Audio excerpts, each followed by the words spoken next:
aura tout à l'heure, donc à l'occasion des échanges, vous aurez l'opportunité, n'est-ce pas, de revenir sur certains points que vous auriez souhaité développer. Très bien. Merci, merci à tous. Je voudrais peut-être, Président, avec votre permission, donc peut-être synthétiser rapidement les différentes contributions que nous venons d'entendre et ensuite passer la parole à l'assistance, parce qu'en définitive, c'est avec sa contribution que nous allons pouvoir approfondir certains axes qui ont été échafaudés donc, à travers donc, ces différentes contributions et aboutir donc, à des pistes de travail crédibles. Nous avons donc là écouté 3 expériences assez intéressantes. Celle du Congo, qui donc a retracé donc les différentes étapes du processus de développement, n'est-ce pas, du Congo, avec les pistes, les nouvelles orientations prises par les autorités actuelles, qui mettent notamment l'accent sur le développement, la spécialisation dans des échanges sud-sud, la diversification au profit des secteurs manufacturiers, le développement de l'agriculture bio, etc., et l'externalisation des activités à faible valeur ajoutée. Professeur, je prends le raccourci, vous aurez l'occasion tout à l'heure de développer un peu tout ça. L'expérience kenyane également nous a été exposée, où véritablement la compétitivité a été assise sur 3 piliers. D'abord, donc, tout ce qui est donc, les TIC, donc avec la fibre optique, qui a permis un développement prodigieux. Ensuite, le secteur énergétique qui a été le deuxième pilier, n'est-ce pas, de la conquête de la compétitivité au Kenya. Et enfin, donc, le secteur des infrastructures, notamment portuaires. L'expérience, la dernière expérience que nous avons entendue tout à l'heure concerne Sao Tomé et Principe, qui, bien que s'agissant d'un pays donc, qui pourrait être qualifié de petit par la taille, en tout cas réussi à faire des grandes choses, donc au point d'être classé depuis 2011 comme pays à revenu intermédiaire. Et le rôle du secteur bancaire a été fortement mis en avant donc, dans la réalisation, l'atteinte de ces objectifs-là. Et je pense, chers collègues, que dans la salle, vous risquez d'avoir quelques questions, puisque j'ai été titillé tout à l'heure avant de monter à cette tribune sur le sujet. Donc je pense que vous aurez l'occasion donc d'approfondir les différents axes de travail que vous avez indiqués. Alors, Président, peut-être qu'à ce stade, peut-être vous direz peut-être dire un mot avant que je passe la parole au public. Oui, merci beaucoup. Je crois que nous avons 3 expériences tout à fait passionnantes sur lesquelles le public, l'assistance pourra réagir. Juste un mot, c'est que le Congo se prépare à l'après-pétrole, alors que Sao Tomé se prépare au pétrole. Voilà. Et donc, ça va être intéressant de voir comment tout ceci va s'articuler dans le processus de l'émergence. Et puis sur la question de l'évolution des modes de consommation et cette question de la classe moyenne, ce serait bien que l'expérience du Kenya soit mise en évidence encore plus. Et la question de l'innovation, parce qu'on a beaucoup entendu parler de l'Ampezza, c'est avec ces transferts mobiles. Et je crois qu'on a beaucoup d'éléments qui peuvent nous permettre d'avoir une bonne discussion. Merci. Merci, Président. Peut-être que nous allons ouvrir peut-être une première série de 5 questions. Oui, allez-y, monsieur. Ok, Célestin Mayukou, donc je suis professeur à l'Université de Rouen. Alors, je voudrais intervenir sur, apporter plutôt des contributions sur un aspect, sur des choses que je n'ai pas entendues. Je vais commencer par Sao Tomé et Principe. Sao Tomé et Principe est un petit pays et vous voulez vous appuyer sur un système bancaire. Donc, je poserai une question, mais au départ, je ferai une remarque. Il y a un aspect que je n'ai pas suivi pour vous, c'est votre diaspora.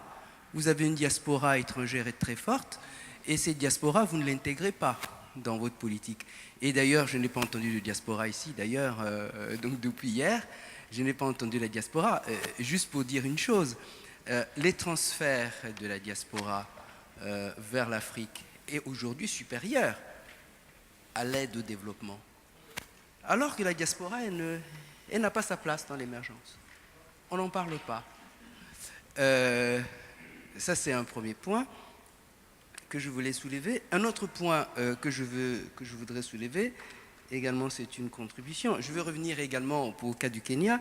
Donc, je connais bien le M-Pesa, ce qu'on appelle le mobile banking, et qui est une innovation majeure pour l'Afrique en termes de ce qu'on peut appeler l'inclusion financière, à la fois vers la microfinance, mais ça se diffuse. Par exemple, la RDC, si on prend l'est de la RDC, si vous allez à Bukavu, par exemple, ou à Goma, le moyen de paiement le plus efficace, c'est le M-Pesa.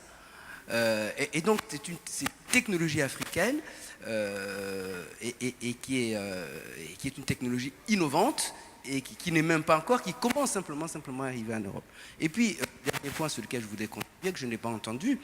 Donc, j'entends, tout le monde veut construire des infrastructures, veut construire des routes, mais j'ai le sentiment, un aspect, qu'en fait, il manque une sorte d'intégration. C'est-à-dire que ces routes sont-elles connectées avec les autres pays, où à la limite chacun construit ses infrastructures sans pour autant penser à la connexion. Si je prends le cas du Congo, si je prends l'Afrique centrale, le Congo construit des routes, mais ces routes vont jusqu'où? Quelle intégration? Or, si nous voulons émerger, il faudrait que nous construisons dans notre dynamique donc d'industrialisation, que nous puissions, si vous voulez, faire cela en coopération pour ne pas nous neutraliser. Parce que sinon, qu'est-ce qui va se passer? Si on fait tous la même chose, donc on se neutralise, on n'a pas des marchés. Donc je pense que le ministre hier, et je pense que le président l'a posé, c'est l'intégration régionale. Et je ne vais pas être long, et je vais terminer, je pense que j'ai déjà été très long. Je vais terminer sur un aspect qu'on n'évoque pas, mais qui était un frein. C'est l'explosion démographique. La question qui n'est pas posée chez nous dans notre culture, mais ce qu'on peut dire, une question simple, c'est-à-dire la planification, ce que je peux dire, l'usage des contraceptifs, c'est-à-dire la maîtrise démographique. Pourquoi cette question, nous ne la posons pas? Nous ne voulons peut-être pas y toucher, mais nous savons à la fois que la population est un facteur de développement, mais il peut être aussi un frein. Si vous avez 10 enfants à nourrir, comment vous faites? Comment vous faites pour les nourrir? Comment vous faites pour les éduquer? Quel est le temps que vous consacrez pour leur éducation? Vous n'avez pas de temps pour vous-même. Donc, autrement dit, c'est une question qui est une vieille question, soulevée par l'économie d'ailleurs par Malthus depuis longtemps. Cette question, on doit également la poser. Et hier, elle a été soulevée. Si chaque année, nous avons 30% de plus des élèves. Mon grand frère Célestin, je m'arrête. Je sais que nous, les enseignants, nous sommes bavards. Monsieur le Président, je m'arrête. Mais je voulais simplement dire que ces questions-là, je ne les ai pas entendues. Nous mais je voudrais les soulever. Nous profitons pour vous faire un salut amical. Nous allons donner la parole à Madame la Ministre et nous allons revenir. Oui, au premier rang. Merci. Merci, Monsieur le Président. Donc, moi, c'est le professeur Ndri Ouma, je suis ancien ministre de la Santé. Les interventions de ce matin étaient très intéressantes. Et le problème que je voulais poser, c'était la contribution des banques à la production, notamment aux entreprises familiales. Parce que l'exemple du Brésil qui a été présenté ici concernant l'agriculture familiale, je pense que c'est un bon exemple. Mais en Afrique, l'accent est surtout mis sur la grande industrie. Et les petites et moyennes entreprises, notamment des entreprises familiales, sont occultées. Or, vous avez dit tout à l'heure que le monsieur du Kenya a dit que la décentralisation, ce n'était pas seulement la décentralisation des pouvoirs, mais aussi de la base. Alors, qu'est-ce que le secteur bancaire peut faire pour appuyer ces entreprises familiales, notamment les PME, avec le coût de crédit si élevé? Mon deuxième volet concerne l'employabilité. Effectivement, vous avez dit qu'il faut mettre l'accent sur la formation, l'éducation. Et cela doit aller de pair avec l'employabilité. Mais vous savez que nous avons beaucoup de contraintes en ce qui concerne l'employabilité à cause des exigences, je peux dire des partenaires, enfin des bailleurs qui nous imposent des quotas et nous avons des personnes qui sont formées qui ne peuvent pas être employées. Qu'est-ce que les banques peuvent faire pour aider ces jeunes à non seulement être formés en entrepreneuriat, mais aussi financer des regroupements professionnels. Voici un peu mes questions que je voudrais poser. Merci beaucoup.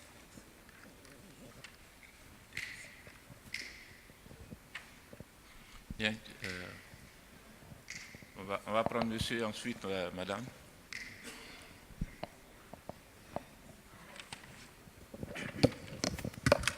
Thank you very much, Mr. Chairman. Let me thank the presenters for the presentation. I've just 2 or 3 points to ask Dr. Sibanda, Head of Planning and Investment in the Government of Zimbabwe. I think the first point is I heard very little, Chairman, about poverty reduction in the presentations. And yes, there was increase in the GDP and aiming very high, but I think the presenters might have to elucidate on poverty reduction. I thank Kenya for the M-Pesa. I think Africa has learned a lot from the M-Pesa system, which is promoting inclusivity. But I want to pose a question whether this is not threatening the traditional banks and what are they actually doing. The third point, Chairman, is on the youth unemployment. I think as a main characteristic of the problems we are going through, I want some comment on that, particularly to avoid the youth quake that we have seen in the North African countries. To Kenya again, Kenya has pursued market economy traditionally, but I want them to comment on whether we are learning from the Chinese public sector enterprises which are appearing to be effective. Is their lesson to that? And to Congo, the 50% infrastructure budget, can there be an elucidation on how it is being funded, the payback, and also the relationship with the Chinese, etc., in terms of the infrastructure? Final, Chairman, I want to echo the question raised by one distinguished delegate on the remittances. I think we need to get some comments on that. I wanted to raise the question in the morning because India, in literature, it is said that they benefited from the Indian diaspora in terms of emergency. Are we benefiting in terms of skills? Are we benefiting in terms of ideas? Are we benefiting in terms of remittances? I want to echo the question raised. Otherwise, thank you, Chairman, for the interesting discussion. Thank you.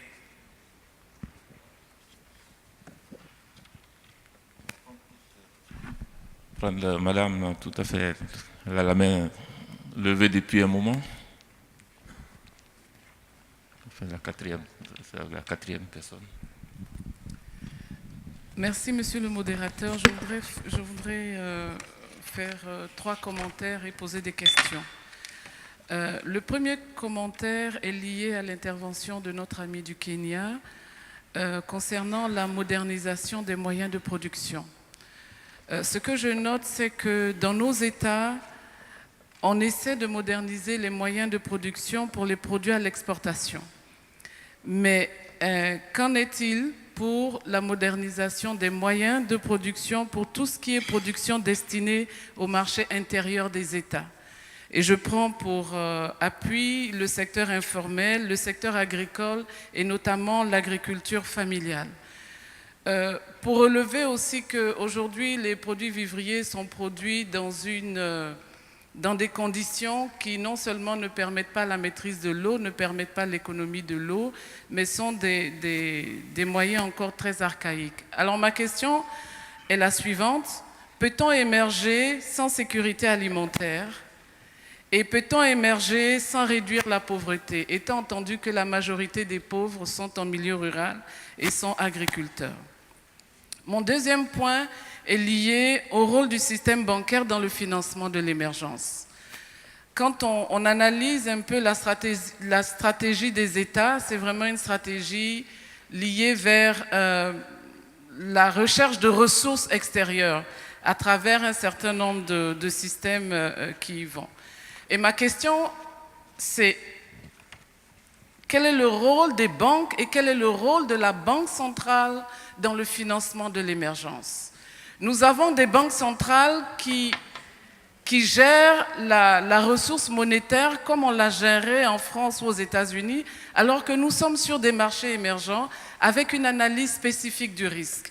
Et quand vous regardez tous les ratios prudentiels que la Banque centrale impose, elle n'incite pas les banques à prendre un certain nombre de risques, alors qu'il y a des financements que nous devons faire pour les petites et moyennes entreprises et même pour que nous puissions commencer à investir dans nos différents pays. Donc, quel doit être le rôle des banques centrales dans le financement de l'émergence, le financement de l'agriculture, le financement de l'industrialisation? Et j'en veux pour preuve, les taux d'intérêt qui sont pratiqués dans nos États sont tellement élevés qu'ils n'incitent pas à l'investissement interne. Aujourd'hui, il est plus facile de prendre un prêt en Europe à 2% pour venir investir ici, plutôt que de prendre un prêt en Côte d'Ivoire à 15% pour investir. Qui des deux sera compétitif sur exactement le même marché? Donc, on ne peut pas parler d'émergence si on ne met pas aussi l'accent sur la transformation du système bancaire qui permet de produire l'argent et qui permet de gérer la ressource monétaire. Donc, c'est un peu ce qui concerne la compétitivité aussi des sources de financement. Et là, je voudrais simplement relever que certains taguent la Chine. Mais l'avantage que la Chine a eu de venir en Afrique, c'est qu'il a rendu un peu plus compétitifs les financements extérieurs. Et ça, c'est important d'avoir de la compétition et d'avoir aussi la possibilité d'avoir des ressources beaucoup moins chères et à plus long terme. Merci. Merci, Madame Dao. On va prendre Monsieur le ministre. Monsieur le ministre du Plan du Togo, qui demandait la parole. Oui, merci beaucoup pour tous les développements qui sont faits aujourd'hui. Je voudrais être un peu concret. Madame qui vient d'intervenir a parlé de compétitivité. L'expérience du Congo qui a été présentée parle d'expériences de joint venture qui ont été faites notamment avec la Chine. J'ai vu dans le document qu'on produit aussi des panneaux solaires. Maintenant, les produits qui sont fabriqués, est-ce qu'ils sont compétitifs sur le marché? Parce qu'il y a des produits qui sont importés de Chine, qui sont fabriqués en Chine, importés de Chine, qui sont sur nos marchés. Est-ce que ces produits fabriqués au Congo avec l'assistance de la Chine, est-ce qu'ils sont compétitifs sur le marché? J'aurais bien voulu aussi que nous donnions des exemples sur la base de l'intégration régionale. Je prends l'exemple de la CEDEAO. Nous avons plusieurs pays producteurs de pétrole dans la sous-région. Bon, ce n'est pas maintenant que le pétrole, les cours du pétrole sont bas.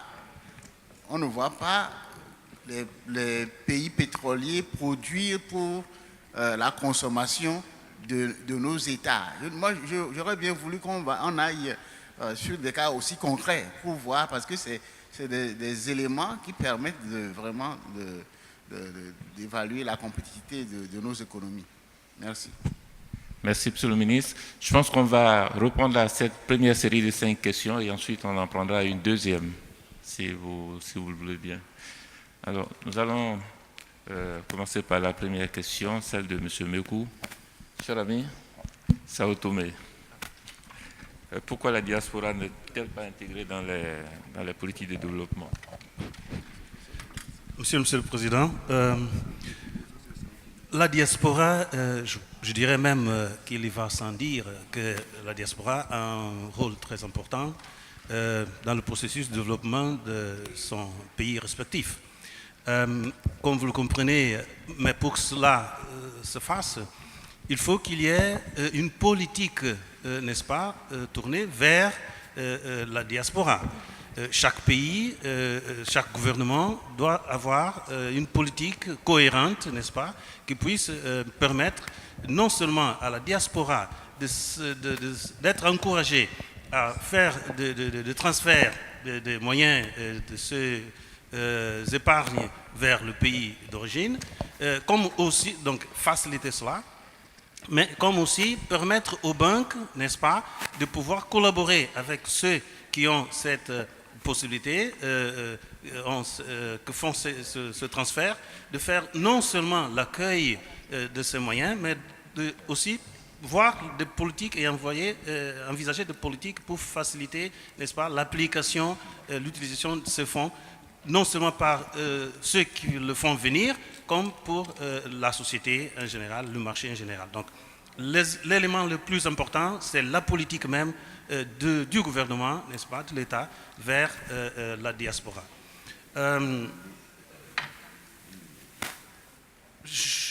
Puisqu'il y a eu d'autres questions, n'est-ce pas, je peux profiter? Oui, absolument, sur le secteur bancaire notamment. Donc, merci, Monsieur le Président. Allez-y.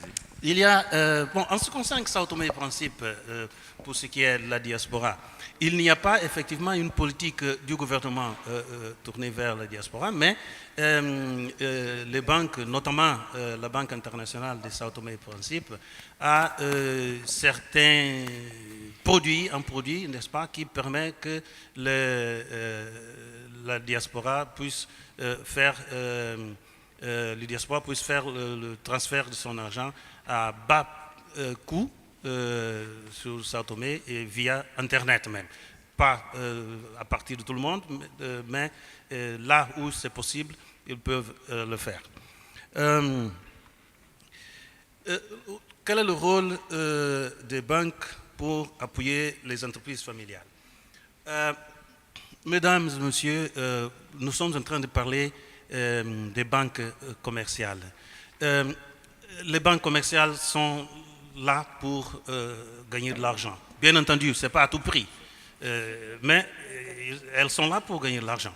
Donc, s'il n'y a pas quelque chose qui puisse permettre que la banque intervienne et en tire, n'est-ce pas, son profit, très certainement, elles ne se sentent pas encouragées.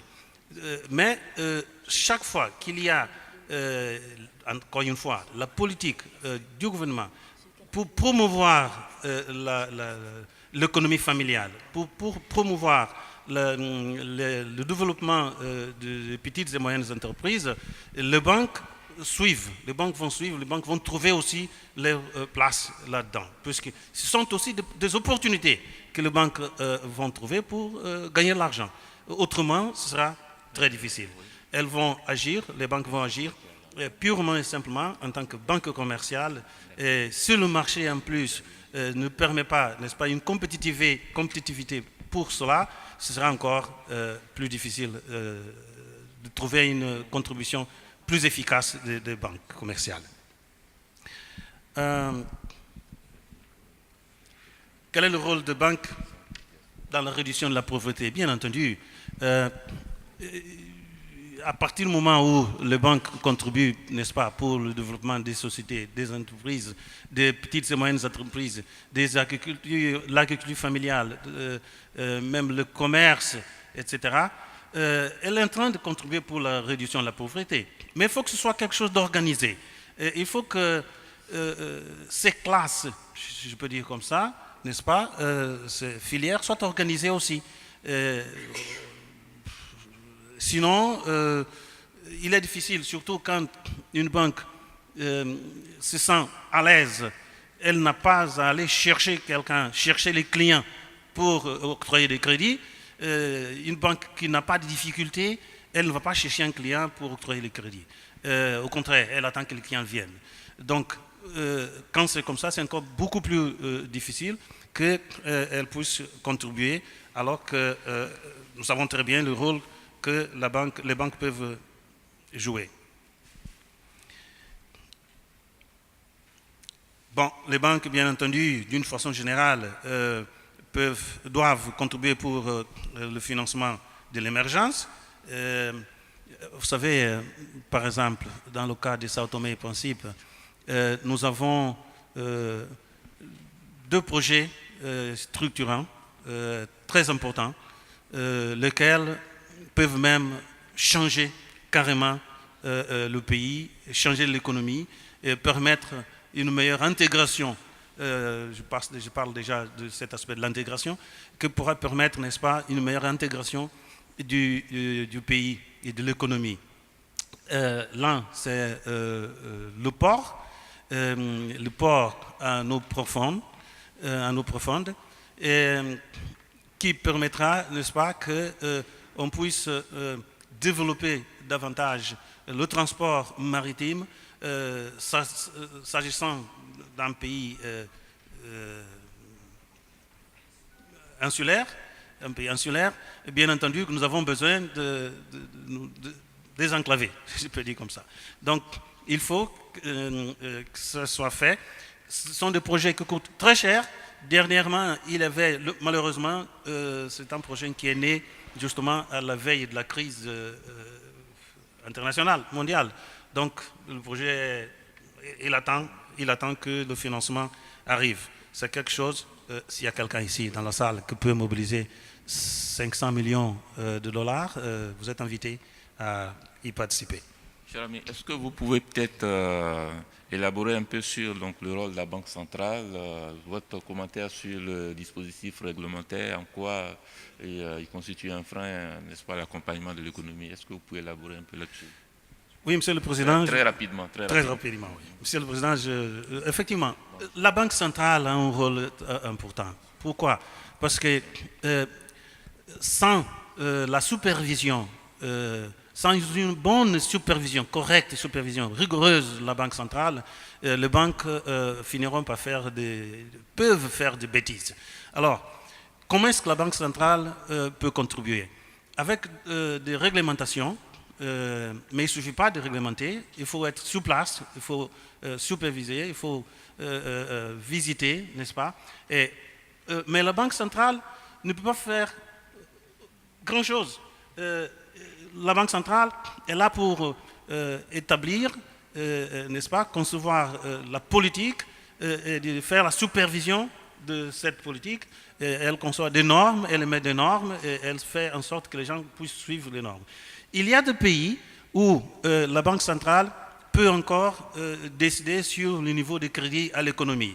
Dans une économie libérale, les banques centrales n'établissent plus le niveau de crédit à octroyer à l'économie, et elles n'établissent même pas, définissent même pas le niveau de taux de change. Elle peut éventuellement, à partir des taux de référence de la Banque centrale, baisser les taux, prendre d'autres dispositions comme les réserves obligatoires, compulsory reserves, pour que les banques commerciales puissent en profiter, n'est-ce pas, de ces avantages et entrer dans le marché, avoir des surplus pour entrer dans le marché.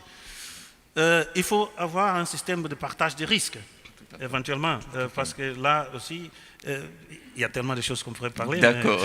Merci, cher ami. Merci, cher ami. Nous allons on va peut-être revenir là-dessus tout à l'heure, puisque nous avons eu des petits mots qui sont passés, donc on reviendra un peu sur le sujet tout à l'heure, parce que je pense que le sujet est extrêmement passionnant et il passionne beaucoup de monde dans la salle. Peut-être notre ami du Kenya, M-Pesa a été donc revisité donc régulièrement. Est-ce que vous pouvez apporter quelques éléments de réponse aux préoccupations de nos frères dans la salle, de nos frères et sœurs, bien entendu?